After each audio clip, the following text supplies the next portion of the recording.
AC ছাড়া গরমের সময় বেশ কষ্ট হয়ে যায়। অফিস, বাড়ি সব জায়গায় যেন এসি লাগে। এখনই অনেকে এসি ব্যবহার শুরু করেছেন। অনেকে আবার এই বছর পুরনো এসি বাদ দিয়ে নতুন এসি কেনার পরিকল্পনা করছেন। কিন্তু বিদ্যুৎ বিলের কথা ভেবেই অনেকেই চিন্তাগ্রস্ত হয়ে পড়েন। তবে জানেন কি, একটি এসি চালালে আসলে বিদ্যুৎ বিল কত আসে মাসে? একটি 1.5 টনের এসি যদি দিনে 8 ঘন্টা টানা ব্যবহার করেন, তাহলে মাসে কত টাকা বিদ্যুৎ বিল আসতে পারে তার একটি হিসাব করে নেই, চলুন। তাহলে আপনার বুঝতে সুবিধা হবে মাসে এসি ব্যবহারে আপনার বিদ্যুৎ বিল কতটুকু বেড়েছে। বাজারে 1.5 টনের এসি সবচেয়ে বেশি বিক্রি হয়। ছোট থেকে মাঝারি ঘর বা হলের ভালো ঠান্ডা রাখার জন্য 1.5 টনের এসি পারফেক্ট।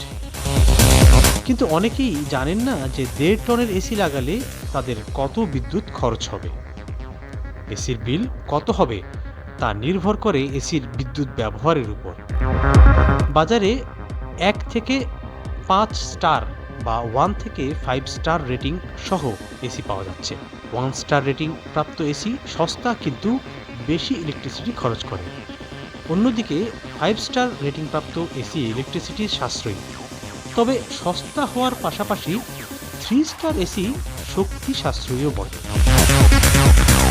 আপনি যদি 5 স্টার রেটিং সহ 1.5 টনের স্প্লিট এসি ইনস্টল করতে চান, তাহলে এটি প্রতি ঘন্টায় প্রায় 840 ওয়াট বা 0.8 কিলোওয়াট ঘন্টা হিসেবে বিদ্যুৎ খরচ করবে। যদি আপনি দিনে গড়ে 8 ঘন্টা এসি ব্যবহার করেন, তাহলে সেই অনুযায়ী এমন দিনে 6.4 ইউনিট বিদ্যুৎ খরচ হবে।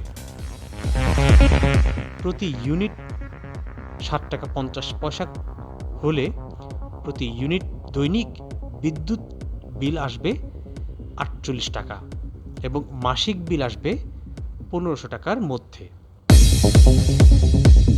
এবার বুঝতেই পারছেন 1.5 টনের এসি 1 মাস চালাতে কত খরচ হয়। সে অনুযায়ী আপনার বাজেট অনুযায়ী 5 স্টার বা 3 স্টার এসি কিনবেন, তাও পরিকল্পনা করতে পারবেন।